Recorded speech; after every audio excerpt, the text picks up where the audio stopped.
नमस्कार विद्यार्थी मित्रांनो. आज आपण गणिताच्या महत्त्वपूर्ण संकल्पना बघणार आहोत. त्यामध्ये आहे बिंदू, रेषाखंड, रेषा, किरण, प्रतल, कोन यांच्याबरोबर या अभ्यासाबरोबर अजून आपल्याला बघायचं आहे कोनांचे प्रकार. नंतर आहेत समांतर रेषा व छेदिका. नंतर समांतर रेषा व छेदिकेमुळे तयार होणारे कोन, रेषीय जोडीतील कोन, विरुद्ध कोन, पूरक कोन, कोटी कोन, कोन दुभाजक म्हणजे काय, नंतर दोन रेषांच्या छेदिकेमुळे होणारी कोनांची जोडी, नंतर वर्तुळ, वर्तुळ क्षेत्र, वर्तुळखंड, वर्तुळ कंस, वर्तुळाचे गुणधर्म. हा सगळा टॉपिक आज आपल्याला बघायचा आहे. अतिशय महत्वाचा टॉपिक आहे.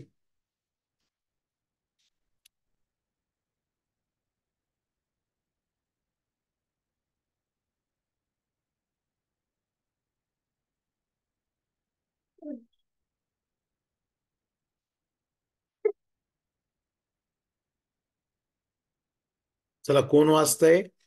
नंतर मी एक्सप्लेन करून सांगणार आहे. वाचतंय कोणी? बिंदू, रेषाखंड, रेषा, किरण, प्रतल व कोन. एकदा वाचन करायचंय म्हणजे आपल्याला त्याचं दृढीकरण करता येईल. हो सर. आवाज वाढवा फक्त मोबाईलचा. स्टार्ट हो. करा. बिंदू अतिशय अणकुचीदार अशा टोकाने कागदावर टिंब काढल्यास बिंदू मिळतो. रेषाखंड रेषेवरील कोणत्याही दोन भिन्न बिंदूंनी मर्यादित झालेल्या तिच्या भागाला रेषाखंड म्हणतात. रेषा रेषा म्हणजे अनंत बिंदूचा संच जो दोन्ही टोकांकडे अमर्याद असतो. नंबर 2, रेषेची लांबी मोजता येत नाही. नंबर 3, दोन भिन्न बिंदूतून एक आणि एकच रेषा जाते. दोन भिन्न रेषा परस्परांना एकाच बिंदूत छेदतात. या बिंदूंना छेदन बिंदू असे म्हणतात. एक रेषीय बिंदू, तीन किंवा तीन पेक्षा जास्त बिंदूतून एकच रेषा काढता येत असेल तर त्या बिंदूंना एक रेषीय बिंदू असे म्हणतात. नैक रेषीय बिंदू, जेव्हा तीन किंवा अधिक बिंदूतून जाणारी एकही रेषा काढता येत नाही तेव्हा त्या बिंदूंना नैक रेषीय बिंदू म्हणतात. एक संपाती रेषा, एकाच बिंदूत छेदणाऱ्या तीन किंवा अधिक रेषांना एक संपाती रेषा म्हणतात आणि त्यांच्या छेदनबिंदूला संपात बिंदू म्हणतात. समांतर रेषा, एकाच प्रतलात असणाऱ्या पण एकमेकींना न छेदणाऱ्या रेषांना समांतर रेषा असे म्हणतात.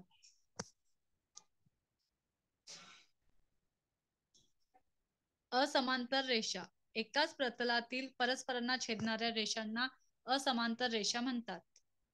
किरण, एका ठराविक बिंदूतून एका दिशेकडे अमर्याद असणाऱ्या आकृतीला किरण म्हणतात. विरुद्ध किरण, जेव्हा दोन किरणांचा आरंभ बिंदू एकच असतो व दोन्ही किरण एकाच रेषेवर असतात तेव्हा ते किरण विरुद्ध किरण असतात. किरण BA व किरण BC हे विरुद्ध किरण आहेत. बिंदूंची दरम्यानता, प्रत्येक बिंदू हा कोणत्या तरी दोन बिंदूंच्या दरम्यान असतो. प्रतल, अमर्यादित सपाट पृष्ठभागाला प्रतल म्हणतात. तीन नैक रेषीय बिंदूतून फक्त एकच प्रतल जाते. जर दोन प्रतले परस्परांना छेदत असतील तर तो छेद एक रेषा असतो. परस्परांना छेदणाऱ्या दोन रेषांमधून फक्त एकच प्रतल जाते. जेव्हा दोन प्रतले परस्परांना छेदत नाहीत तेव्हा त्यांना समांतर प्रतले म्हणतात. टीप, रेषाखंड, किरण, रेषा, प्रतल हे बिंदूंचे समूह आहेत. कोन, एकच आरंभ बिंदू असलेल्या परंतु एकाच रेषेत नसणाऱ्या दोन भिन्न किरणांमुळे तयार होणाऱ्या आकृतीला कोन म्हणतात. समान मापाच्या कोनांना एकरूप कोन म्हणतात. उदाहरण, कोनाचे माप 0 अंश ते 180 अंशच्या दरम्यान असते. कोनाचे प्रकार, काटकोन, ज्या कोनाचे माप 90 अंश असते त्याला काटकोन म्हणतात.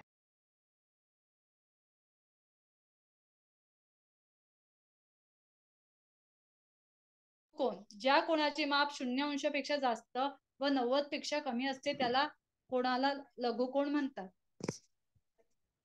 कोणाचे प्रकार, विशाल कोन, ज्या कोणाचे माप 90 अंशापेक्षा जास्त व 180 पेक्षा कमी असते त्याला विशाल कोन म्हणतात. नंबर 4, सरळ कोन, ज्या कोणाचे माप 180 अंश असते त्याला सरळ कोन म्हणतात. कोणाचे प्रकार, नंबर 5, 0 अंश कोन, ज्या कोणाचे माप 0 अंश असते त्याला 0 अंश कोन म्हणतात. नंबर 6, पूर्ण कोन, जेव्हा कोणाची एक बाजू पूर्ण 360 अंशातून फिरते त्या कोणाला पूर्ण कोन असे म्हणतात. कोणाचे प्रकार, नंबर 7, प्रविशालन कोन, ज्या कोणाचे माप 180 पेक्षा जास्त व 360 पेक्षा कमी असते त्याला विशाल कोन म्हणतात. समांतर रेषा व छेदिका, 3 समांतर रेषांमुळे तयार झालेले एका छेदिकेवरचे आंतरछेद एकरूप असतील तर त्यांच्या दुसऱ्या कोणत्याही छेदिकेवरचे आंतरछेद एकरूप असतात. AB equals to BC, DE equals to EF.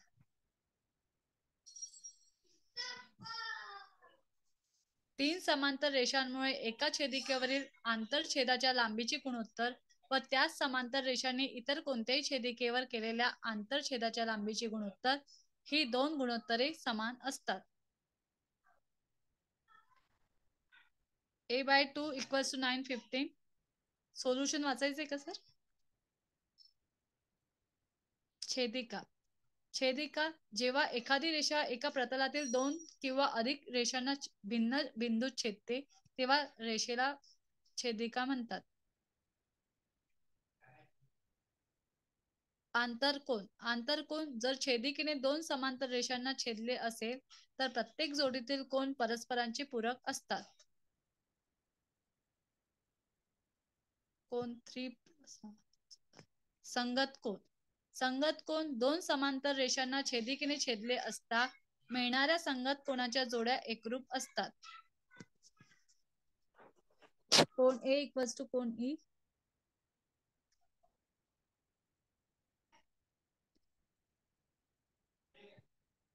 Cone C संगत कोन कोन G, कोन B संगत कोन कोन F, कोन D संगत कोन H. वृत्तक्रम कोन, 2 समांतर रेषांना छेदिकेने छेदले असता वृत्तक्रम कोनाच्या प्रत्येक जोडीतील कोन एकरूप असतात. कोन C वृत्तक्रम cone B, cone A वृत्तक्रम cone D.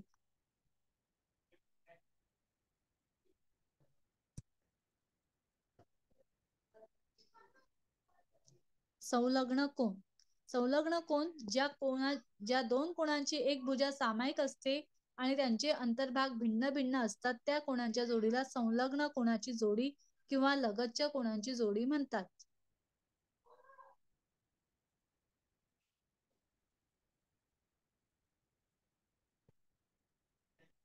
रेषीय जोडीतील कोन, रेषीय जोडीतील कोन ज्या संलग्न कोणाच्या असमायिक भुजा विरुद्ध किरण असतात त्या संलग्न कोणांना रेषीय जोडीतील कोन म्हणतात. रेषीय जोडीतील कोणांच्या मापाची बेरीज 180 अंश असते. विरुद्ध कोन, जेव्हा एका कोणाच्या भुजा दुसऱ्या कोणाच्या भुजांची विरुद्ध किरण असतात तेव्हा त्या कोणांना विरुद्ध कोन म्हणतात. विरुद्ध कोन एकरूप असतात. पूरक कोन, पूरक कोन, ज्या दोन कोणांच्या मापाची बेरीज 180 अंश असते त्या दोन कोणांना परस्परांचे पूरक कोन म्हणतात. पूरक कोन संलग्न अथवा असंलग्न असतात. कोटिकोन, कोटिकोन, ज्या दोन कोणांच्या मापाची बेरीज 90 अंश असते त्या दोन कोणांना परस्परांचे कोटिकोन म्हणतात. कोटिकोन संलग्न अथवा असंलग्न असतात. कोन दुभाजक, कोणाच्या शिरोबिंदूतून निघालेल्या कोणाच्या अंतर्भागातून जाणाऱ्या व त्या कोणाचे एकरूप कोनात विभाजन करणाऱ्या किरणाला त्या कोणाचा दुभाजक म्हणतात. दोन रेषांच्या छेदिकेमुळे होणाऱ्या कोनांच्या जोडी, कोनांची जोडी. नंबर 1, आंतरकोन, 2 रेषांना छेदिकेने छेदल्यामुळे आंतरकोनाच्या दोन जोड्या तयार होतात. आकृती 3 व 5 तसेच 4 व 6 आंतरकोनाच्या जोड्या आहेत. दोन रेषांच्या छेदिकेमुळे होणाऱ्या कोणांची जोडी. संगत कोन. दोन रेषांना छेदिकेने छेदल्यामुळे संगत कोनाच्या 4 जोड्या तयार होतात. आकृतीत 1 व 5, 3 व 7, 2 व 6 तसेच 4 व 8 या संलग्न कोनाच्या जोड्या आहेत. दोन रेषांच्या छेदिकेमुळे होणाऱ्या कोनांची जोडी. वृत्तक्रम कोन. दोन रेषांना छेदिकेने छेदल्यामुळे वृत्तक्रम कोनाच्या 2 जोड्या तयार होतात. आकृतीत 3 व 6 तसेच 4 व 5 या वृत्तक्रम कोनाच्या 2 जोड्या आहेत. वर्तुळ, वर्तुळ क्षेत्र, वर्तुळखंड, वर्तुळ कंस.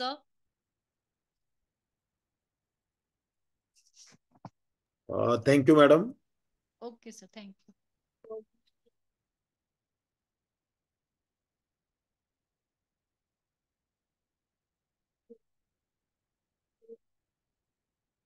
बघा, आज महत्वाच्या कन्सेप्ट आपण बघतोय. बिंदू, रेषाखंड, रेषा, किरण, प्रतल व कोन. बऱ्याच जणांना रेषाखंड, रेषा आणि किरण यातला फरक समजत नाही. तर साधी गोष्ट आहे, बिंदू म्हणजे काय, तर अतिशय अणुकुचीदार अशा टोकाने कागदावर टिंब काढल्यास बिंदू मिळत असतो. बिंदू बद्दल जास्त सांगायची गरज नाही. रेषाखंड, तर जेव्हा दोन बिंदू, उदाहरणार्थ ए आणि बी हे दोन बिंदू आहेत, त्यांच्यामुळे एक विशिष्ट भाग मर्यादित झालेला आहे, त्या भागाला आपण रेषाखंड असं म्हणतो. रेषाखंड, खंड म्हणजे जिथे ती रेषा खंड पावलेली आहे, म्हणजे ए पॉइंट जवळ आणि बी पॉइंट जवळ ती रेषा खंड पावली, म्हणून तिला म्हटलं जातं रेषाखंड. रेषाखंडाचं वैशिष्ट्य असं आहे की जिथे खंड पावलेली आहे ती रेषा, तिला पुढे वाढवता येत नाही. म्हणजे ए आणि बी पॉइंट जवळ, आता ए आणि बी पॉइंट जवळ तुम्ही जो रेषाखंड काढलाय त्याची लांबी पुन्हा वाढवता येणार नाही. पेन्सिलने वाढवता येईल, पण त्याचं जे मोजमाप दिलेलं आहे ते एक ठराविक मर्यादेत असेल. म्हणजे दोन भिन्न बिंदूंनी मर्यादित झालेल्या भागाला रेषाखंड, इंग्रजीमध्ये त्याला सेगमेंट म्हणतात. आता रेषा, रेषेला दोन ॲरो असतात. रेषा दोन्ही बाजूंनी वाढवता येते.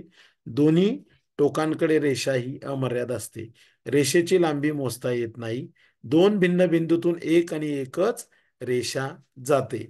दोन भिन्न रेषा, आता हे एक वाक्य महत्वाचं आहे, दोन भिन्न बिंदूतून एक आणि एकच रेषा जाते, हे लक्षात ठेवायचं आहे. दोन भिन्न रेषा परस्परांना ज्या बिंदूत छेदतात त्याला छेदनबिंदू म्हणतात. तुम्हाला पॉइंट ऑफ इंटरसेक्शन सगळ्यांना माहिती आहे. इथे दोन लाईन्स आहेत, रेषा आहेत. एक रेषा पी आहे आणि रेषा क्यू आहे, जे आकृतीमध्ये तुम्हाला दिसतंय. त्याच्यामध्ये त्या दोन्ही रेषा पी आणि क्यू ह्या रेषा एकमेकांना इंटरसेक्ट करतायत, छेदताय, आणि त्या ज्या ठिकाणी छेदताय त्याला पॉइंट ऑफ इंटरसेक्शन किंवा छेदनबिंदू असं म्हणतात. छेदनबिंदू इथे ओ या अक्षराने दर्शवलेला आहे.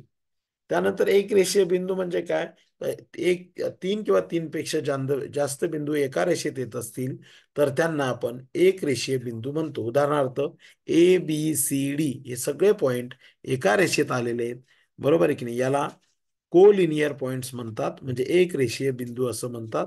कोलिनियर म्हणजे एका रेषेत असणारे, आणि नैक रेषीय बिंदू म्हणजे काय, तर एका रेषेत नसणारे, नॉन कोलिनियर पॉइंट्स. त्याच्यामध्ये आपण जर बघितलं आकृतीमध्ये, पी क्यू हे एका रेषेत जरूर आहेत, पण आपला नियम असा आहे की तीन किंवा अधिक बिंदू. मग आता पी क्यू हे दोनच आहेत आणि आर मात्र त्या रेषेच्या खाली आलाय, म्हणून हे तीनही बिंदू आता नॉन कोलिनियर पॉइंट्स आहेत, नैक रेषीय बिंदू आहेत, असा त्याचा सरळ सरळ अर्थ होतो. त्यानंतर आहे एक संपाती रेषा. एक संपाती रेषा म्हणजे काय, तर एकाच बिंदूत छेदणाऱ्या तीन किंवा तीनापेक्षा अधिक रेषांना एक संपाती रेषा म्हणतात. त्यांच्या छेदनबिंदूला संपात बिंदू म्हणतात.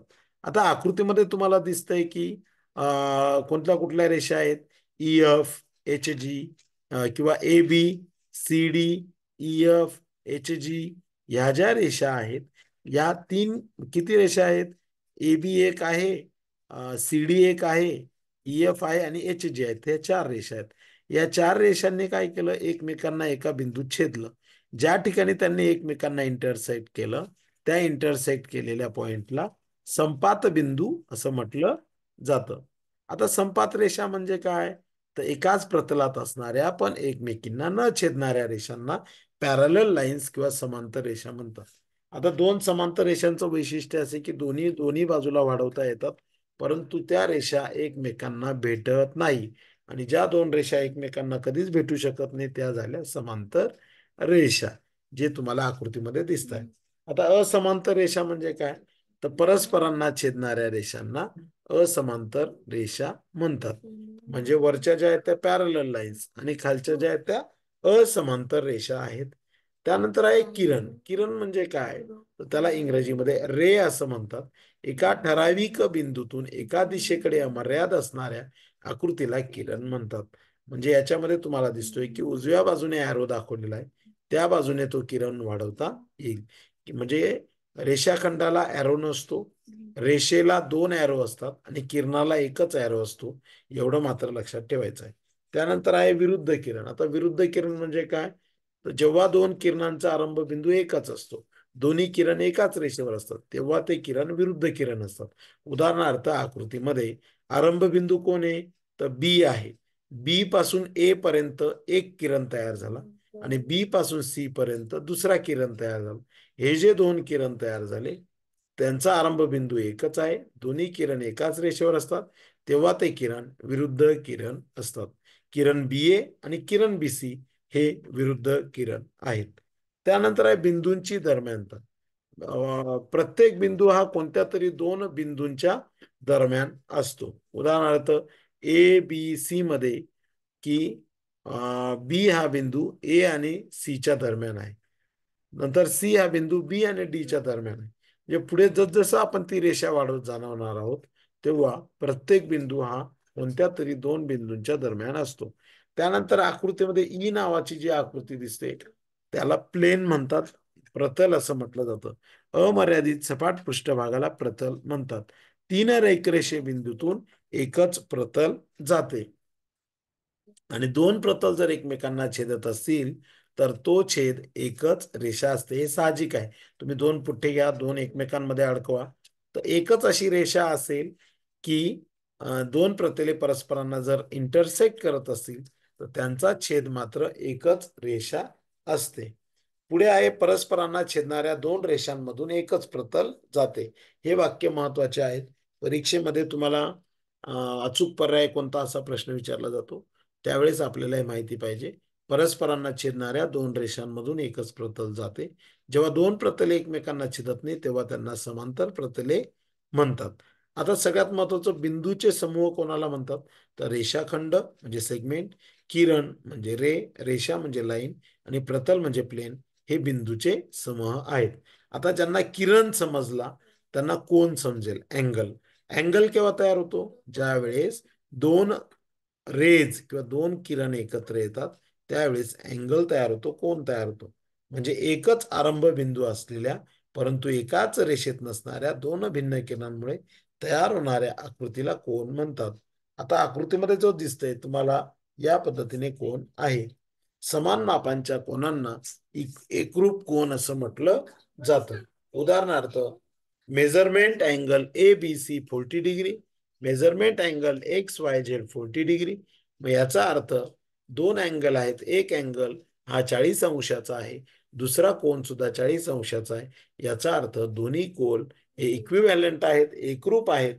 आणि एकरूप जर असतील तर एकरूपचं चिन्ह असं आहे की दोन आडव्या रेषा आणि आडवा यस आपण काढत असतो, ते एकरूपतेचं चिन्ह आहे.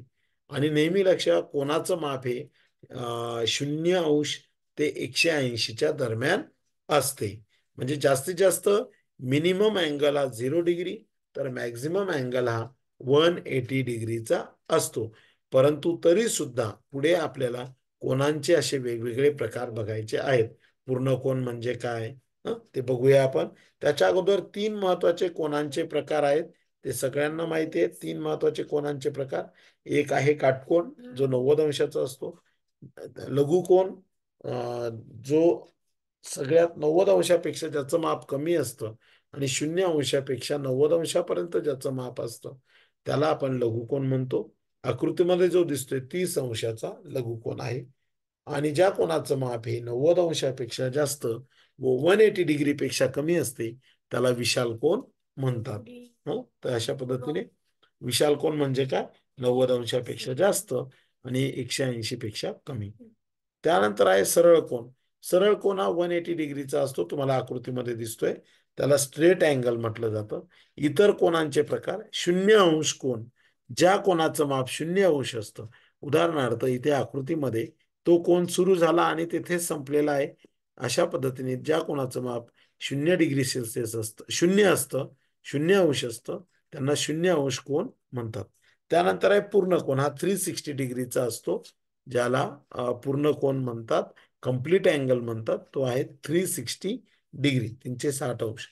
नंतर आहे अजून एक कोन आहे प्रविशालन कोन, म्हणजे ज्या कोणाचं माप 180 डिग्री पेक्षा जास्त आणि 360 पेक्षा कमी असतं, त्यांना विशालन कोन म्हणतात किंवा रिफ्लेक्स अँगल म्हटलं जातं. अशा पद्धतीने असतो तो. त्यानंतर सगळ्यात महत्वाचा मुद्दा आहे समांतर रेषा आणि छेदिका, पॅरलल लाईन्स अँड इंटरसेक्ट, ज्याला आपण छेदिका असं म्हणतो. त्याच्यामध्ये आपण बघू शकतो की 3 समांतर रेषांमुळे तयार झालेले एका छेदिकेवरचे आंतरछेद एकरूप असतील तर त्यांच्या दुसऱ्या कोणत्याही छेदिकेवरचे आंतरछेद एकरूप असतात. आता उदाहरणार्थ AB बरोबर BC आणि DE बरोबर EF असं जे दिलेलं आहे, याचा अर्थ यांचे आंतरछेद हे काय आहेत, एकरूप आहेत. 3 समांतर रेषांमुळे तयार झालेले एका छेदिकेवरचे आंतरछेद एकरूप असतील तर त्यांच्या दुसऱ्या कोणत्याही छेदिकेवरचे आंतरछेद एकरूप असतात, जे तुम्हाला आकृतीमध्ये दिसतंय की कशा पद्धतीने आंतरछेद एकरूप आहेत. 3 समांतर रेषांमुळे एका छेदिकेवरील आंतरछेदांच्या लांबींचे गुणोत्तर त्याच समांतर रेषांनी इतर कोणत्याही छेदिकेवर तयार केलेल्या आंतरछेदांच्या लांबीचे गुणोत्तर समान असतात. आता उदाहरणार्थ एक आकृती तुम्हाला दिलेली आहे. तर 2 प्रकारचे आपण आंतरछेद तयार झालेले आहेत. यामध्ये पहिल्या रेषेने तयार केलेला आंतरछेद जो तयार झालाय तो आपण जर A आणि 9 घेतला, दुसरा 20 आणि एक आहे A आणि 20 आहे, एका बाजूला 9 अँड 15 आहे. मग आपण त्यांचं गुणोत्तर काढलं, A/20 = 9/50. त्यानंतर आपण क्रॉस मल्टिप्लिकेशन केलं, तिरकस गुणाकार केला, तर A बरोबर 9 × 20/15. अशा पद्धतीने कॅल्क्युलेशन केलं तर ते उत्तर 12 येतं. म्हणजे ए ची व्हॅल्यू ही 12 काढता येते. ही कशी काढायची तर तुम्हाला डोळ्यासमोर दिसते. तर ए घेतलाय, डिवाइड बाय 20 केलाय, त्याच वेळेस ते दोघे इक्वल दाखवलेत आणि इकडे 9/15 आणि ते कॅल्क्युलेशन केल्यावर उत्तर 12 येत आहे. नंतर आहे छेदिका, बरोबर की नाही, ट्रान्सव्हर्सल ज्याला म्हणतात. तर जेव्हा एखादी रेषा एकाच प्रतलातील 2 किंवा अधिक रेषांना भिन्न बिंदूत छेदते त्या रेषेला छेदिका असं म्हणतात. मग आता त्या छेदिकेमध्ये काय काय आहे बघा. साधारणपणे ट्रान्सव्हर्सल ज्याला आपण म्हणतो, तर 2 समांतर रेषा आहेत आणि एक ट्रान्सव्हर्सल आहे. या ट्रान्सव्हर्सलमुळे छेदिकेमुळे तयार होणारे कोन. आता अंतरकोन. अंतरकोन म्हणजे काय, जर छेदिकेने 2 समांतर रेषांना छेदले असेल तर प्रत्येक जोडीतील कोन परस्परांचे पूरक असतात. आता तुम्हाला 2 गोष्टी शिकायच्या आहेत. एक असतो पूरक कोन, एक असतो कोटी कोन. पूरक कोन म्हणजे काय, तर 2 अँगल जर एकत्र केले तर त्यांची बेरीज 180 डिग्री जर येत असेल तर त्यांना सप्लिमेंटरी अँगल म्हणतात, पूरक कोन म्हणतात. उदाहरणार्थ आकृतीमध्ये अँगल 3 आणि अँगल 6 हे 180 अंश आहे, तर अँगल 5 आणि अँगल 4 हे 180 डिग्री आहेत. तर आंतरकोन हे परस्परांचे पूरक कोन असतात. आता आंतरकोन कसे तयार झाले बघा. तर जे ऑरेंज कलर मध्ये आणि ब्ल्यू कलर मध्ये आहेत, तर त्यामधला 3 आणि 6 हा ऑरेंज कलर मध्ये झाला, तो आहे एक आंतरकोन. आणि दुसरा आंतरकोन आहे 4 आणि 5. तर अशा पद्धतीने नंतर आहे संगत कोन. 2 समांतर रेषांना छेदिकेने छेदले असता मिळणाऱ्या संगत कोनांच्या जोड्या एकरूप असतात. उदाहरणार्थ आता 2 समांतर रेषा आहेत, दिसत आहे तुम्हाला, तर त्या 2 संगत कोनांच्या जोड्या एकरूप असतात. मग कोणाकोणाची जोडी एकरूप राहील, अँगल ए अँगल ए जी आहे ती कोणाला समांतर आहे, तर ई ला समांतर आहे, आकृतीमध्ये दिसतंय. अँगल 'C' हा जी ला एकरूप आहे. अँगल 'B' हा कोन एफ ला एकरूप आहे, तर अँगल 'D' हा एच ला एकरूप आहे. इथे आकृतीमध्ये दिसते कशा पद्धतीने हे अँगल एकमेकांना एकरूप झालेले आहेत. त्यानंतर पुढे आहे हे झालं संगत कोण. विक्रम कोण. आता विक्रम कोण म्हणजे काय, तर दोन समांतर रेषांना छेदले तेव्हा तीन प्रकारचे अँगल तयार होतात. पहिला जो तयार होतो तो आंतरकोन, दुसरा तयार होतो संगत कोण, आणि तिसरा तयार होतो विक्रम कोण. विक्रम कोण अतिशय सोपा आहे. कोण सी आणि कोण बी म्हणजे जी छेदिका आहे, छेदिकेमुळे जे दोन भाग झाले त्यातला पहिल्या भागाचा खालचा भाग सी आणि दुसऱ्या भागाचा खालचा भाग जो आहे त्याच्या पुढचा भाग बी. आकृतीमध्ये तुम्हाला सी आणि बी जे दिसत आहे, सी चं माप जर 30 अंश असेल तर बी चं माप सुद्धा 30 अंश असतं. मग सी जर 30 अंशाचा असेल तर सी आणि डी एकत्र 180चे आहेत. सी जर 30 अंशाचा असेल तर डी हा 150चा राहील, आणि डी हा 150चा राहिला तर आपोआप ए सुद्धा 150चा होणार आहे. फक्त इथे लक्षात काय ठेवायचंय की विक्रम कोण कसा तयार झाला, तर अँगल सी एकरूप आहे अँगल बी बरोबर, आणि अँगल ए हा एकरूप आहे अँगल डी बरोबर. नंतर आहे संलग्न कोण. संलग्न कोण म्हणजे काय, तर ज्या दोन कोणांची भुजा, भुजा म्हणजे बाजू, ही कॉमन असते आणि त्यांचे अंतर्भाग वेगवेगळे असतात, त्या कोणांच्या जोडीला संलग्न कोणांची जोडी म्हणतात किंवा लगतच्या कोणांची जोडी म्हणतात, जे तुम्हाला आकृतीमध्ये दिसते. अशा पद्धतीने आहे ऍडजेसेंट अँगल. असा हा ऍडजेसेंट अँगल तयार होत असतो. त्याच्यामध्ये असं म्हटलेलं आहे, ज्या दोन कोणांची भुजा सामायिक, म्हणजे उदाहरणार्थ या आकृतीमध्ये जी मधली रेषा तुम्हाला दिसते ही कॉमन आहे, हं? ती सामायिक असते आणि तिचे अंतर्भाग भिन्न भिन्न असतात, त्या जोडीला संलग्न कोणांची जोडी म्हणतात. परीक्षेमध्ये सगळ्यात आवडता प्रश्न आहे तो म्हणजे रेषीय जोडीतील कोण. आता रेषीय जोडीतील कोण म्हणजे काय, तर ज्या संलग्न कोणांच्या असामायिक भुजा विरुद्ध किरण असतात त्या संलग्न कोणांना linear angle, linear pair angle म्हणतात, रेषीय जोडीतील कोण म्हणतात. आणि याचं वाक्य महत्वाचं आहे, रेषीय जोडीतील कोणांच्या मापांची बेरीज 180 अंश असते. उदाहरणार्थ तुम्हाला दिसते ए आणि सी हा सेगमेंट आहे, सॉरी रेषा आहे, त्याच्यावर बी ओ बी हा किरण काढलेला आहे. आता काय झालं, ए ओ बी चा अंश माप हा 40 अंश आहे आणि बी ओ सी चं माप 140 अंश आहे. 140 आणि 40 180 होतात. याचा अर्थ अँगल ए ओ बी आणि अँगल बी ओ सी हे खऱ्या अर्थाने रेषीय जोडीतील कोण आहे, कारण दोघांच्या मापांची बेरीज 180 आहे. त्यानंतर आहे अपोजिट अँगल, विरुद्ध कोण. जेव्हा एका कोणाच्या भुजा दुसऱ्या कोणाच्या भुजांचे विरुद्ध किरण असतात तेव्हा त्या कोणांना विरुद्ध कोण म्हणतात. विरुद्ध कोण एकरूप असतात. विरुद्ध कोण समजायला अगदी सोपा आहे. 35 डिग्री आणि 35 डिग्री म्हणजे डी ओ बी आणि ए ओ सी नावाचा अँगल, हे दोन्ही अँगल हे 35 35 अंशाचे आहेत आणि ते विरुद्ध कोण आहेत. त्याचप्रमाणे 145 अंशाचा ए ओ डी आणि पुढचा त्याच्या अपोजिट 145 अंशाचा सीओ बी हे विरुद्ध कोण एकरूप असतात. त्यानंतर आहे पूरक कोण. आता मगाशी बोललो होतो तुम्हाला, पूरक कोण कोटी कोण, ज्या दोन कोणांच्या मापांची बेरीज 180 अंश असते त्या दोन कोणांना परस्परांचे पूरक कोण म्हणतात, सप्लिमेंटरी अँगल म्हणतात. पूरक कोण हे संलग्न अथवा असंलग्न असतात. म्हणजे 110 आणि 70 हे जोडलेले नाहीयेत तरी सुद्धा ते पूरक कोण आहेत, कारण दोघांच्या मापांची बेरीज 180 अंश असते. आणि जर तोच कोण रेषीय जोडीतला राहिला तर एक कोण 120 अंशाचा आणि एक कोण 60 अंशाचा, त्या दोघांच्या मापांची बेरीज 180 अंश होते. जेव्हा दोन कोणांच्या मापांची बेरीज 180 अंश होते तेव्हा त्यांना पूरक कोण म्हणतात. कोटी कोण म्हणजे काय, जेव्हा दोन कोणांच्या मापांची बेरीज 90 अंश असते तेव्हा त्यांना परस्परांचे कोटी कोण म्हणतात. ते संलग्न पण असू शकतात म्हणजे एकत्रित असू शकतात किंवा वेगळे सुद्धा असू शकतात. उदाहरणार्थ एक तुम्हाला राईट अँगल दिलेला आहे, काटकोन दिलेला आहे, त्याच्यामध्ये एक आहे 30 अंशाचा, दुसरा आहे 60 अंशाचा. 30 आणि 60 होतात 90. आणि एक आहे इकडे 30 अंशाचा आणि इकडे दुसरा आहे 60 अंशाचा. दोघं एकत्र केले तरी ते दोन्ही कोणांच्या मापांची बेरीज 90 असते, म्हणून ते कोटी कोण आहे. नंतर कोण दुभाजक म्हणजे काय, साधा इथे पाठ करायची गरज नाही. कोण दुभाजक म्हणजे दिलेला कोण त्याचे दोन भाग करणाऱ्या प्रकाराला दुभाजक म्हणतात. कोण दुभाजक, उदाहरणार्थ ए बी सी मध्ये बीडी हा दुभाजक आहे. बीडी मुळे अँगल एबीसी चे दोन अँगल तयार झाले, एक एबीडी तयार झाला आणि एक डीबीसी तयार झालेला आहे, तर त्याला कोण दुभाजक असं म्हणतात. त्यानंतर आहे दोन रेषांच्या छेदिकेमुळे होणाऱ्या कोनांची जोडी.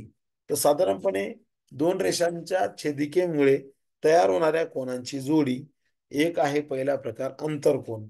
आंतरकोनांच्या दोन जोड्या तयार होतात. तर त्याच्यामध्ये आहे 3 व 5 आणि 4 6 या आंतरकोनांच्या जोड्या आहेत. आता बघा दोन समांतर रेषा घेतल्या, एक छेदिका घेतली. तर 3 व 5, आता 3 आणि 5 कुठे आहे? या पद्धतीने 3 आणि 5, आणि एक आहे 4 आणि 6 या आंतरकोनांच्या जोड्या आहेत. त्यानंतर पुढे आहे संगत कोनांच्या जोड्या. संगत कोनांच्या 4 जोड्या तयार झालेल्या आहेत. ते कशा तयार झाल्या ते एकदा बघूया. याच्यामध्ये दिसतंय आकृतीमध्ये 1 आणि 5, नंतर 3 आणि 7 कशा पद्धतीने बघा उभ्या उभ्या आहेत. 1 आणि 5, 3 आणि 7 हे अँगल आहेत. नंतर 2 आणि 6, 4 आणि 8 या संगत कोनांच्या 1 2 3 4 जोड्या आहेत. अंतर कोनांच्या 2 तयार होतात. संगत कोनांच्या 4 जोड्या तयार होतात आणि विक्रम कोनांच्या 2 जोड्या तयार होतात. 3 6 4 5 त्या लक्षात ठेवायला सोपं आहेत. क्रॉस मध्ये बघायचंय. 3 6 4 5 या विक्रम कोनांच्या जोड्या आहेत. पुढे आहे वर्तुळ, वर्तुळ क्षेत्र, वर्तुळखंड, वर्तुळ कंस आणि वर्तुळाचे गुणधर्म. हे आपण आता बघणार आहोत. कोण वाचतंय? चला, कोण वाचतंय? वाचतंय कोणी? हो सर, मी वाचते. वाचा. वर्तुळ, वर्तुळ प्रतलातील एका स्थिर बिंदूपासून समान अंतरावर असणाऱ्या बिंदूंचा संच म्हणजे वर्तुळ होय. त्रिज्या R, रेख OA, रेख OB, रेख OC, व्यास D, रेख AB, D बरोबर 2R, जीवा रेख PQ. वर्तुळखंड,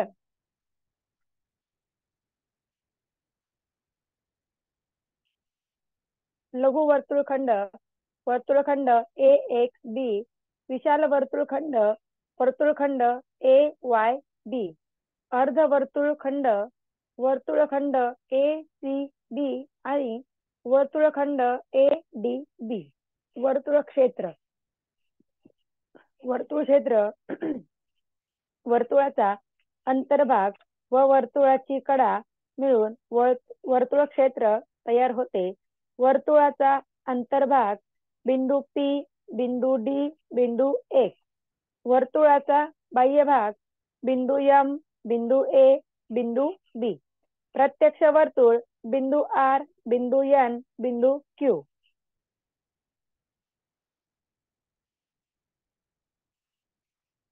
वर्तुळ कंस, व्याख्या. वर्तुळावर कोणतेही दोन बिंदू घेतले की वर्तुळाचे दोन भाग होतात. या प्रत्येक भागाला कंस म्हणतात. उदाहरणार्थ कंस AC, कंस AB, कंस BC, कंस ADC, कंस ACB. केंद्रीय कोन, वर्तुळ केंद्र हाच शिरोबिंदू असणाऱ्या कोनाला केंद्रीय कोन म्हणतात. कोन ACB हा केंद्रीय कोन आहे. Measurement of angle ACB is equal M कंस AXB. कोन ACB ने कंस AB अंतरखंडित केला आहे.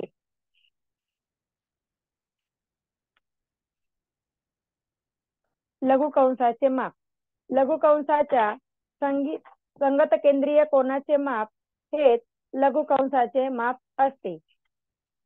मेजरमेंट ऑफ अँगल AOB हा केंद्रीय कोन 60 अंशाचा आहे. M कंस AB बरोबर 60 अंश लघु कंस. लघु कंसाचे माप 180 पेक्षा कमी असते.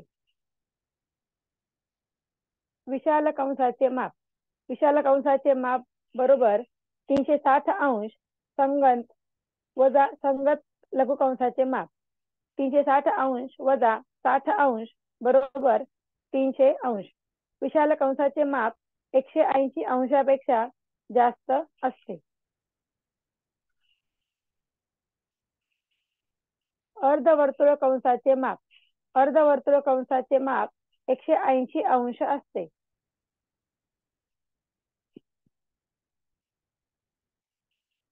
अंतर्लिखित कोन. अंतर्लिखित कोन केंद्रबिंदू O असणाऱ्या वर्तुळात मेजरमेंट कोन ABC चा शिरोबिंदू B हा कंस ABC चा एक बिंदू आहे. कंसाचे अंत्यबिंदू A व C हे कोन ABC च्या भुजांवर आहेत. येथे कोन ABC हा कंस ABC मध्ये अंतर्लिखित आहे.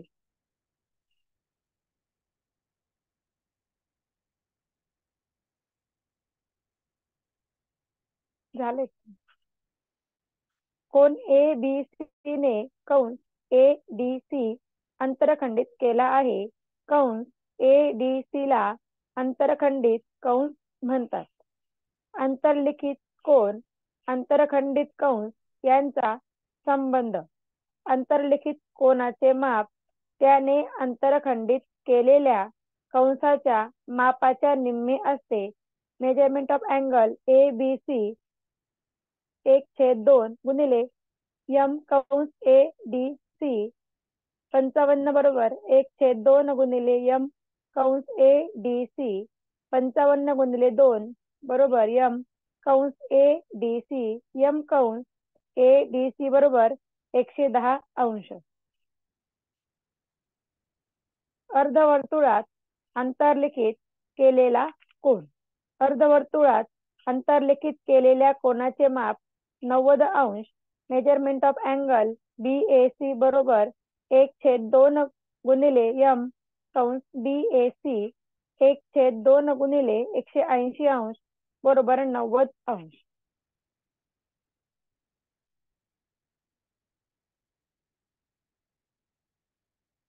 Thank you madam. आता बघा याच्यामध्ये या वर्तुळाच्या संबंधित संकल्पना आहेत.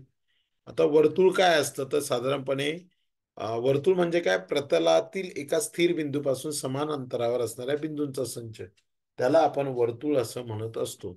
उदाहरणार्थ वर्तुळाचे, आता वर्तुळ तुम्हाला दिसतंय आकृतीमध्ये, त्यामध्ये वर्तुळाचे काही महत्वाचे घटक आहेत. त्यामध्ये आहे रेडियस, R म्हणजे रेडियस, रेडियस म्हणजे त्रिज्या, बरोबर. आता आकृतीमध्ये रेख OA, OB, OC या त्रिज्या आहेत. तुम्हाला शेजारी एक आकृती दिलेली आहे बघा, त्या आकृतीमध्ये तुम्ही बघू शकतात तर कशा पद्धतीने हे वर्तुळाच्या घटकामध्ये त्रिज्या एक भाग आहे.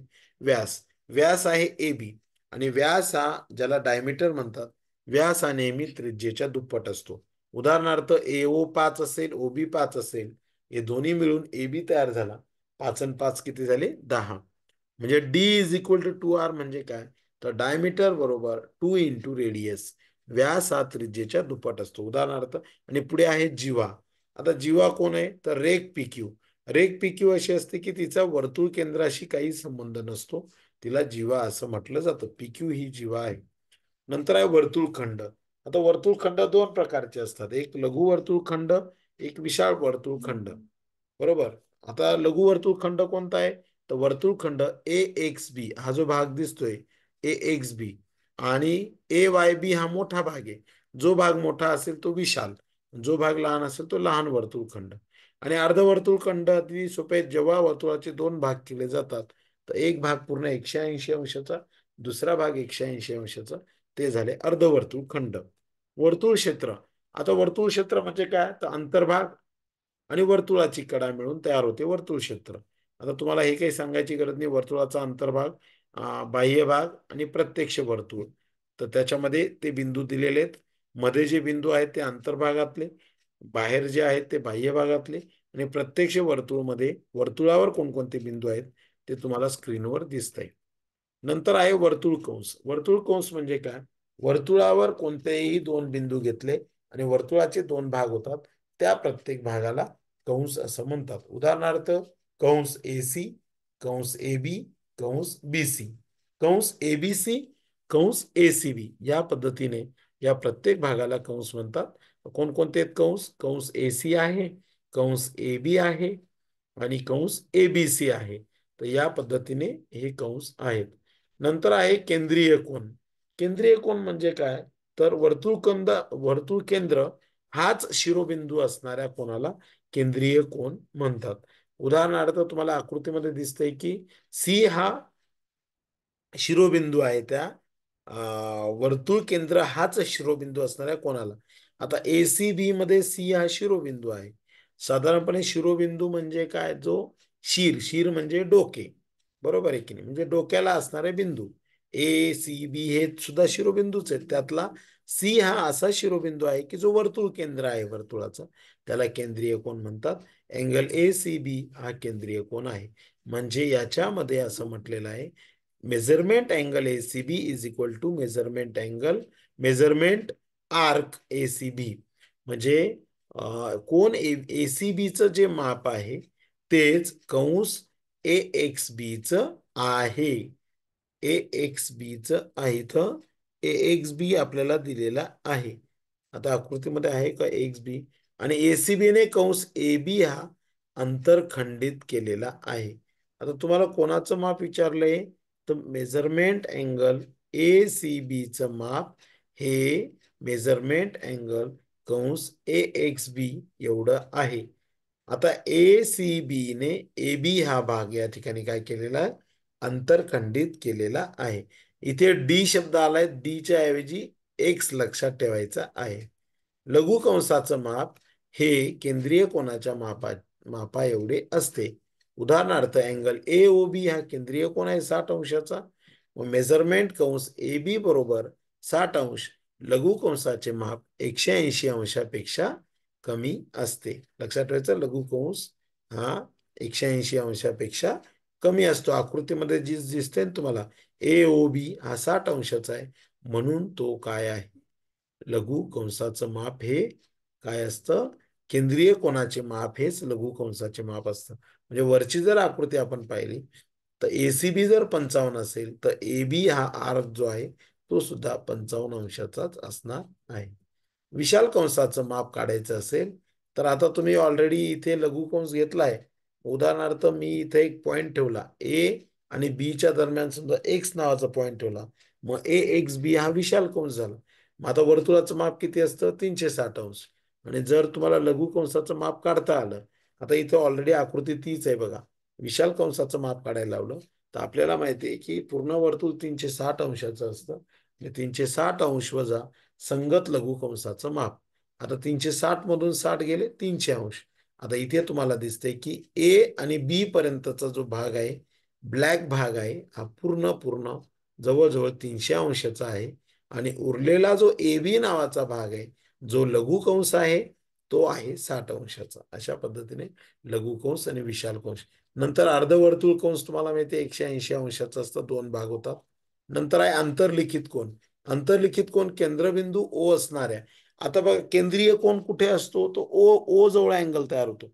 इथे O जवळ अँगल तयार नाही झालेला, केंद्रबिंदू O आहे, पण अँगल ABC चा शिरोबिंदू B हा कंस ABC चा एक बिंदू, कंसाचे अंत्यबिंदू AC हे ABC च्या भुजांवर आहेत, तिथे अँगल ABC तयार झाला. तर साधं सरळ एवढं वाचण्यापेक्षा अँगल ABC हा जो आहे तो अंतर्लिखित कोन आहे, आणि या अँगलने ADC नावाचा कंस अंतरखंडित केलेला आहे.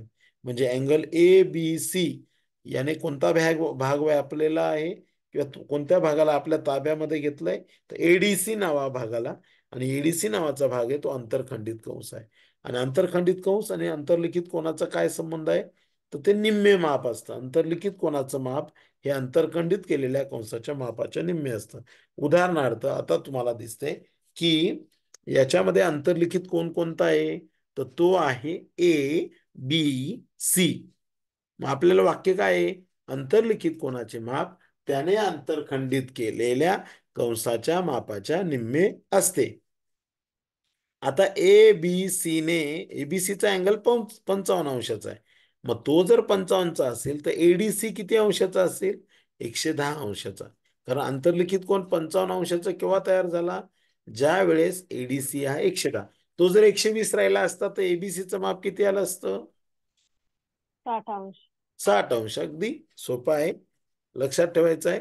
अर्धवर्तुळात अंतर्लिखित केलेला कोन हा नेहमी 90 अंशाचा असतो. या पद्धतीने उदाहरणार्थ अँगल BAC घ्या, नंतर ABC घ्या, किंवा BCA घ्या, यात कोणाचंही माप मोजा, तुम्हाला ते 90 अंशाचं दिसून. थांबा, अर्धवर्तुळात अंतर्लिखित केलेल्या कोनाचे माप. आता इथं अंतर्लिखित केलेल्या कोणाचं, केलेला कोण कोणता आहे अंतर्लिखित केलेला, तर BAC अंतर्लिखित केला. तर त्याचं माप हे कसं काढायचं, तर त्याचं माप हे नेहमी 90 अंश असतं.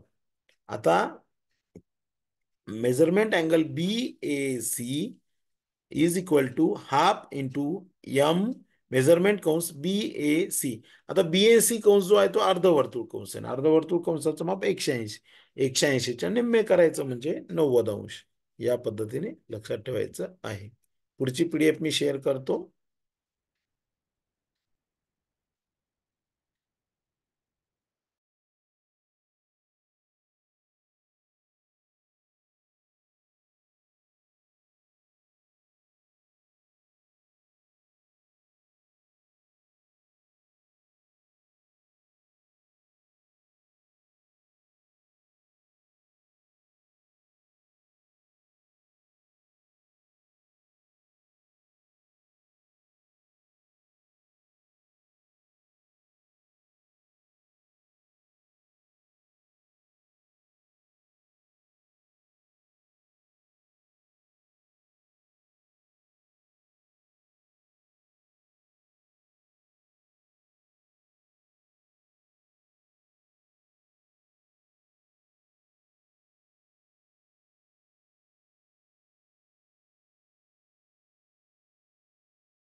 संख्या व संख्यांचे प्रकार वाचायचे.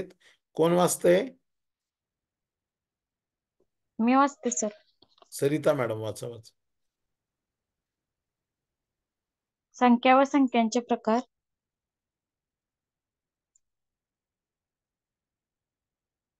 नैसर्गिक संख्या, मूळ संख्या. निसर्गातील वस्तू आपण 1 2 3 4 अशा मोजू शकतो. 1 2 3 4 ... ह्या संख्या मोज संख्या किंवा नैसर्गिक संख्या असे म्हणतात. 1 ही संख्या लहान नैसर्गिक संख्या आहे. सर्वात मोठी नैसर्गिक संख्या सांगता येत नाही कारण नैसर्गिक संख्या या अनंत आहेत. पूर्ण संख्या 0 1 2 3 4 या संख्यांना पूर्ण संख्या म्हणतात. 0 ही संख्या सर्वात लहान पूर्ण संख्या आहे.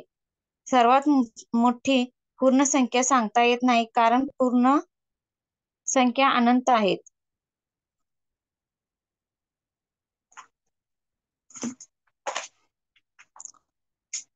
पूर्णांक संख्या. नैसर्गिक संख्या, शून्य आणि नैसर्गिक संख्यांच्या विरुद्ध संख्या या सर्व संख्यांना पूर्णांक संख्या असे म्हणतात. -3 -2 -1 0 1 2 3 या पूर्णांक संख्या आहेत. सर्वात लहान व सर्वात मोठी पूर्णांक संख्या सांगता येत नाही.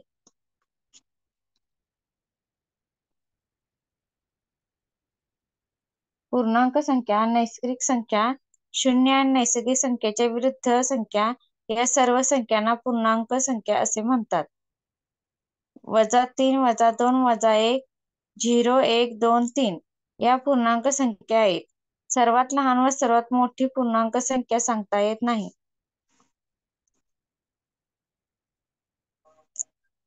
परिमेय संख्या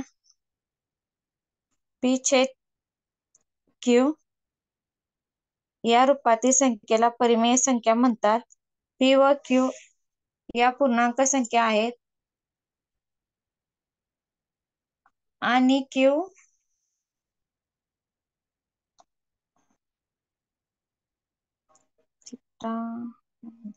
is not equal to 0. Is equal 0. थोडक्यात P या पूर्णांकाला Q या शून्येतर पूर्णांकाने भागले असता मिळणारी संख्या P/Q ही परिमेय संख्या असते.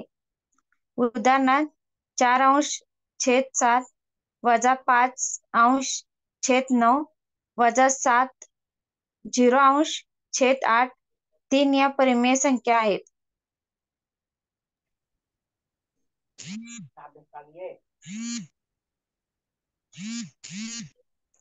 पूर्ण संख्या 0, 1, 2, 3, 4 या संख्यांना पूर्ण संख्या असे म्हणतात. 0 ही संख्या सर्वात पूर्ण संख्या आहे. सर्वात मोठी पूर्ण संख्या सांगता येत नाही कारण पूर्ण संख्या अनंत आहेत.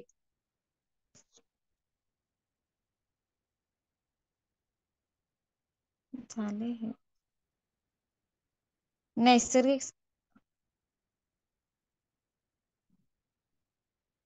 वास्तव संख्या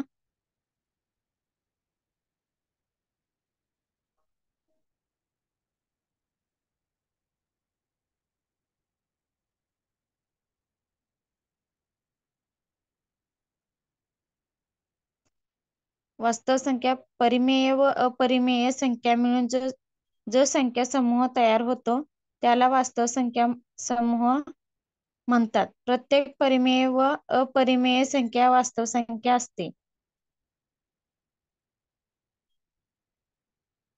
मूळ संख्या, जोडमूळ संख्या, संयुक्त संख्या, सहमूळ संख्या. समसंख्या ज्या संख्येला 2 ने निशेष भाग जातो त्या संख्येला समसंख्या म्हणतात. समसंख्यांच्या एकक स्थानी 0, 2, 4, 6, 8 हे अंक असतात. विषम संख्या ज्या संख्येला 2 ने पूर्ण भाग जात नाही त्या संख्येला विषम संख्या म्हणतात. विषम संख्यांच्या एकक स्थानी 1, 3, 5, 7, 9 हे अंक असतात.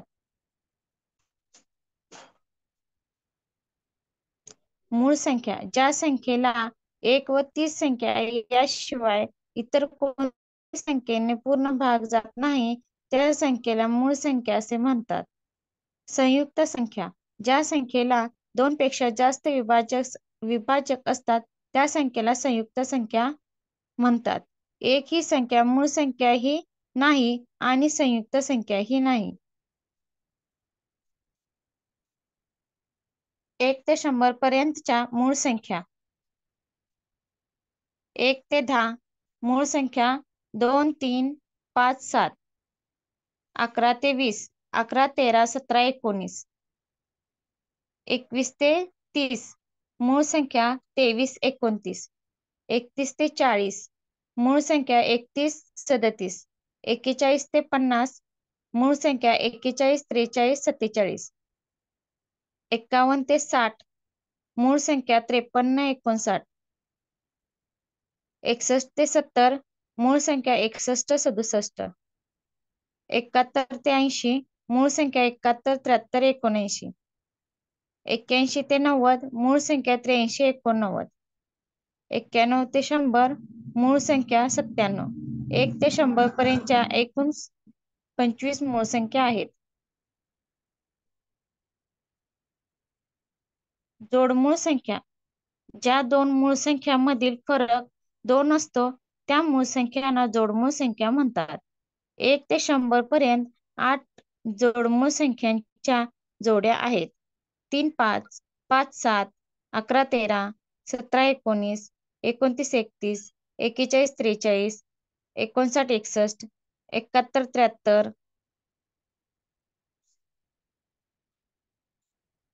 सहमूळ संख्या ज्या दोन संख्यांचा एक खेरीज इतर कोणताही सामायिक विभाजक नसतो त्या संख्यांना सहमूळ संख्या म्हणतात. उदाहरणार्थ 5 व 11, 24 व 25, 23 व 37 इत्यादी. क्रमवार 2 नैसर्गिक संख्या या एकमेकींच्या सहमूळ संख्या असतात. उदाहरणार्थ 4 व 15, 6 व 7.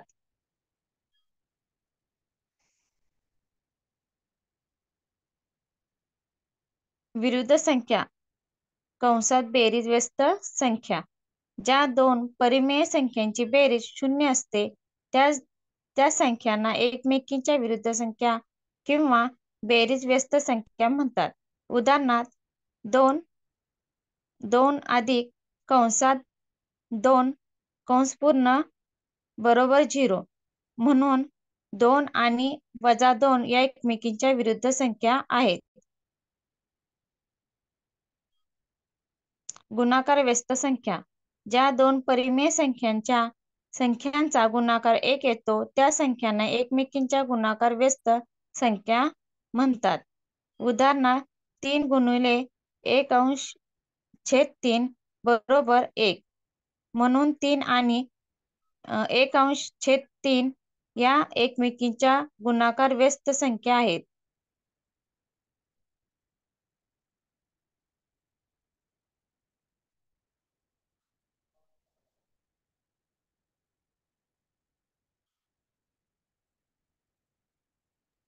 Thank you madam. बघा आता संख्या व संख्यांचे ओके प्रकार. एक आहे नैसर्गिक संख्या, 1 2 3 4 आपल्याला माहिती, यांना मोज संख्या, काउंटिंग नंबर, नॅचरल नंबर्स म्हणतात. जगात सगळ्यात लहान संख्या 1 आहे आणि सर्वात मोठी नैसर्गिक संख्या सांगता येत नाही. नैसर्गिक संख्या अनंत आहेत, अब्जोपर्यंत आहेत, खर्व निखर्व अगदी काही मोजता येणार नाही आपल्याला, असंख्य आहेत. पूर्ण संख्या आहे होल नंबर. होल नंबरची सुरुवात शून्यापासून होते, त्या पण अनंतापर्यंत आहेत. परीक्षेला प्रश्न आला सर्वात लहान नैसर्गिक संख्या किती, तर 1. सर्वात लहान पूर्ण संख्या विचारली तर 0 आहे, लक्षात ठेवायचं आहे. सर्वात मोठी पूर्ण संख्या सुद्धा सांगता येत नाही. पूर्णांक संख्या, आता पूर्णांक संख्या या मायनस पण असू शकतात, प्लस पण असू शकतात, म्हणजे धन पण असू शकतात, ऋण पण असू शकतात. सर्वात मोठी धनसंख्या सांगता येत नाही, पूर्णांक संख्या सांगता येत नाही, आणि सर्वात मोठी पूर्णांक निगेटिव्ह पूर्णांक संख्या सुद्धा सांगता येत नाही, मायनस मध्ये असणार आहे ती. ओके.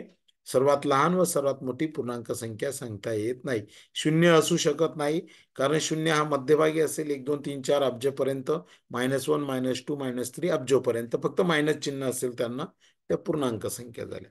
फरक आहे पूर्ण संख्या 0 पासून, पूर्ण संख्या ह्या नेहमी पॉझिटिव्ह असतात, प्लस असतात, तर पूर्णांक संख्या प्लस पण असतात आणि मायनस पण असतात, एवढं लक्षात ठेवायचं. पूर्णांक संख्या या आता आपण पाहिलं तेच आहे. परिमेय संख्या P/Q या रूपातील संख्येला परिमेय संख्या म्हणतात. म्हणजे P/Q या रूपातील संख्येला परिमेय संख्या म्हणतात. पण त्या केव्हा, जेव्हा Q is not equal to 0, म्हणजे Q हा शून्यत्तर असेल, म्हणजे 0 सोडून इतर संख्या असेल, म्हणजे Q हा 0 नसेल, Q is not equal to 0 असेल, तर P या पूर्णांकाला Q या शून्यत्तर पूर्णांकाने जर भागलं आणि मिळणारं उत्तर जर P/Q असेल तर ती परिमेय संख्या असते. 4/7 -5/9 -7 0/8 3 4/7 -5/9 -7 0/8 3 ह्या परिमेय संख्या आहेत. मग तुम्ही म्हणाल की -7 आणि 3 या परिमेय संख्या कशा काय आहेत, तर लक्षात ठेवायचं जगातल्या कोणत्याही संख्येच्या छेदस्थानी नेहमी 1 असतो. मग -7/1 आणि 3/1 हे लिहिलं काय आणि फक्त -7 लिहिलं काय, 3/1 लिहिलं काय आणि 3 लिहिलं काय, काही फरक पडत नाही, कारण जगातल्या कोणत्याही संख्येच्या छेदस्थानी नेहमी 1 असतो आणि 1ने त्या संख्येला भागलं म्हणजे तीच संख्या येते, म्हणून हा आपण 1 लिहित नाही. नंतर आहे अपरिमेय संख्या, ज्यात अखंडित आहेत आणि अनावर्ती आहेत, म्हणजे त्या पुन्हा पुन्हा येत नाहीयेत, आणि अखंडित आहेत म्हणजे खंड पावणाऱ्या नाहीयेत, अशा संख्यांना अपरिमेय संख्या म्हणतात. उदाहरणार्थ वर्गमुळात 2 हिचं जर आपण कॅल्क्युलेशन केलं तर 1.41421356 ही अपरिमेय संख्या आहे. वास्तव संख्या म्हणजे काय, परिमेय संख्या आणि अपरिमेय संख्यांचा जो समूह तयार होतो त्याला वास्तव संख्या म्हणतात, रिअल नंबर म्हणतात. पुढे आहे सगळ्यात महत्वाचा स्पर्धा परीक्षेच्या दृष्टीने येणारा नेहमीचा प्रश्न, आणि तो आहे मूळ संख्या, जोडमूळ संख्या, संयुक्त संख्या, सहमूळ संख्या. प्राईम नंबर आहेत, कंपोजिट नंबर्स आहेत, आणि सहमूळ संख्या आपल्याला इथे बघायचं आहे, को प्राईम नंबर बघायचे आहेत, समसंख्या पण बघायच्या आहेत. समसंख्या सगळ्यांना माहिती आहे इव्हन नंबर, आणि विषम संख्या म्हणजे ऑड नंबर. 2 4 6 8 0 2 4 6 8 ही एकच स्थानी असतील, कुठल्याही मोठ्या संख्येच्या एकक स्थानी असतील 0 2 4 6 8 ती समसंख्या, आणि ज्या संख्येच्या एकक स्थानी 1 3 5 7 9 हे अंक असतात, उदाहरणार्थ 5719 ही विषम संख्या आहे, 122 ही समसंख्या आहे. मूळ संख्या, आता मूळ संख्या सोपा आहे, ज्याला प्राईम नंबर म्हणतात, म्हणजे उदाहरणार्थ अशी संख्या की जिला 1ने भाग जाईल, 1 या अंकाने भाग जाईल, आणि ज्या संख्येला त्याच संख्येने भाग जाईल त्या संख्येला मूळ संख्या म्हणतात. उदाहरणार्थ 2, 2ला कशाने भाग जातो, 2ला 2ने भाग जातो, 2ला 1ने भाग जातो, म्हणून मूळ संख्या आहे. 4 ही मूळ संख्या येईल का, नाही येणार, कारण 4ला 1ने पण भाग जातो, 2ने पण जातो आणि 4ने पण जातो, म्हणून ती मूळ संख्या नाहीये, एवढं लक्षात ठेवायचं आहे. संयुक्त संख्या म्हणजे काय, तर जिला 2 पेक्षा जास्त विभाजक असतात. उदाहरणार्थ 12 ही संख्या घेतली, मग 12 ही काय झाली, संयुक्त संख्या झाली. 12ला 3ने भाग जातो, 4ने भाग जातो, 2ने भाग जातो. अशा पद्धतीने लक्षात ठेवायचं आहे. एक ही मूळ संख्याही नाही आणि संयुक्तही नाही. 1 ते 100 पर्यंतच्या मूळ संख्या दिलेल्या आहेत, त्या आता मॅडमने वाचून दाखवल्या. त्यामध्ये कोणकोणत्या मूळ संख्या आहेत? 1 ते 100 मध्ये 25 मूळ संख्या आहेत. 2, 3, 5, 7, 11, 13, 17, 19, 23, 29, 31, 37, 41, 43, 47, 53, 59, 61, 67, 71, 73, 79, 83, 89, 97 ह्या सगळ्या मूळ संख्या आहेत. ते बायफर्गेशन केलेलं आहे. 1 ते 10 मध्ये किती मूळ संख्या आहेत? आता 2, 3, 5, 7 मध्ये 2ला 2ने भाग जातो आणि 1ने भाग जातो. 3ला 3ने भाग जातो, 1ने भाग जातो. 5ला 5ने भाग जातो, 1ने भाग जातो. 7ला 7ने भाग जातो, 1ने भाग जातो. म्हणून ह्या मूळ संख्या आहेत. ह्या जेवढ्या 25 मूळ संख्या दिल्यात यांना 1ने भाग जातो आणि त्याच संख्येने भाग जातो, म्हणून त्यांना मूळ संख्या किंवा प्राईम संख्या म्हणतात. याच्यामध्ये कशा प्रकारचे प्रश्न विचारले जातात? 1 ते 100 मध्ये किती मूळ संख्या आहेत? 25. 1 ते 20 मधल्या मूळ संख्यांची बेरीज करा. मग त्याच्यासाठी आपल्याला 1 ते 10 मध्ये आणि 11 ते 20 मध्ये येणाऱ्या मूळ संख्या माहिती पाहिजे. आणि त्या सोप्या आहेत, पाठ करायची गरज नाही. तुम्ही हा चार्ट लिहून टाकायचा आहे. नंतर आहे जोडमूळ संख्या. आता जोडमूळ संख्या कोणत्या कोणत्या आहेत बघा, इथे सुद्धा दिसत आहेत. 3, 5, 5, 7, 11, 13, 17, 19, 29, 31, 41, 43, 59, 61 यांच्यामध्ये 2चा फरक आहे. 71, 73. 1 ते 100 मध्ये 8 जोडमूळ संख्या आहेत. म्हणजे 2च मूळ संख्यांच्या दरम्यानचा गॅप हा 2चा असेल तर त्या जोडमूळ संख्या 8 आहेत. नंतर आहे सहमूळ संख्या. सहमूळ संख्या म्हणजे काय? तर सहमूळ मध्ये लक्षात ठेवायचंय, एक संख्या सम असते, म्हणजे एक समसंख्या असते आणि एक विषम संख्या असते. त्या समूळ संख्या असतात. किंवा मग उदाहरणार्थ क्रमवार 2 नैसर्गिक संख्या ह्या समूळ संख्या असतात. उदाहरणार्थ 1, 2, 2, 3, 3, 4, 4, 5, 5, 6. तुम्ही करून पहा, लक्षात येईल. तर याच्यामध्ये दुसऱ्या पण संख्या तुम्ही घेऊ शकता. तर ज्यांचा कॉमन फॅक्टर 1 असतो त्या समूळ संख्या असतात. उदाहरणार्थ 5 आणि 11. आता 5 आणि 11चा कॉमन फॅक्टर 1 येतो. 24 आणि 25. आता 24 आणि 25चा कॉमन फॅक्टर सुद्धा एकच येतो. 5 5 25 होतात आणि 24चे भाग 2 गुणिले 12, मग 2 गुणिले 2 गुणिले 6, मग 2 किंवा मग 12 दुने 24, 6 चौक 24, 8 त्रिक 24, 4 सक 24. मग यांच्यामध्ये 5 5 25चा म्हणजे 25चे जर पार्ट आपण पाडले तर 1, 5, 5 येतील किंवा 1 येईल, मग 25 येईल. असे जर आपण भाग पाडले तर ज्यावेळेस 2 संख्यांचा कॉमन फॅक्टर हा 1 येतो त्या सहमूळ संख्या असतात. विरुद्ध संख्या अतिशय सोप्या. एक प्लस घ्यायची, एक मायनस घ्यायची. 5 घेतली, वजा 5 घ्या. 5 मधून वजा 5 बेरीज करा, 0 येते. या विरुद्ध संख्या. 100 घेतली, त्याची बेरीज व्यस्त संख्या काय येणार? 100ची बेरीज व्यस्त संख्या कोण वजा सांगतं? 100. वजा 100. 50 घेतली, वजा 50. 51 घेतली, वजा 51. या विरुद्ध संख्या आहेत. नंतर आहे गुणाकार व्यस्त संख्या. गुणाकार व्यस्त संख्या म्हणजे काय? तर ज्यांच्या गुणाकार 1 येतो. आता ज्यांचा गुणाकार 1 येतो म्हणजे काय? फक्त काय करायचं? 5 घ्यायचा. 5ची गुणाकार व्यस्त संख्या काय येईल? 1/5. 10 घेतला, 10ची गुणाकार व्यस्त काय येईल? 1/10. कारण काय होईल? 3 3 इथे 1/3 आणि 1/3 घेतलं म्हणजे 3 3 कॅन्सल झाला, 1 राहिला. ज्या 2 संख्यांचा गुणाकार 1 येतो त्या गुणाकार व्यस्त संख्या असतात. मग जी संख्या घेतली ना ती काय करायची? समजा 50 घेतली, मग काय तयार होईल? 1/50. 1/50. 75 घेतली, 1/75. 75. या पद्धतीने आहे. बाकीचा भाग आपण सोमवारी बघूया. सोमवारी बघूया. हो, काहीतरी धुलीवंदन आहे, तरी आपलं लेक्चर होईल. उद्या होणाऱ्या होळीसाठी सगळ्यांना शुभेच्छा. उद्या मात्र आपलं लेक्चर होणार नाही.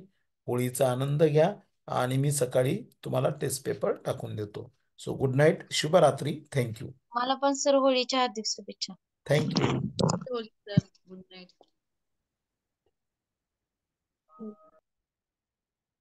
कोणी केलं होतं?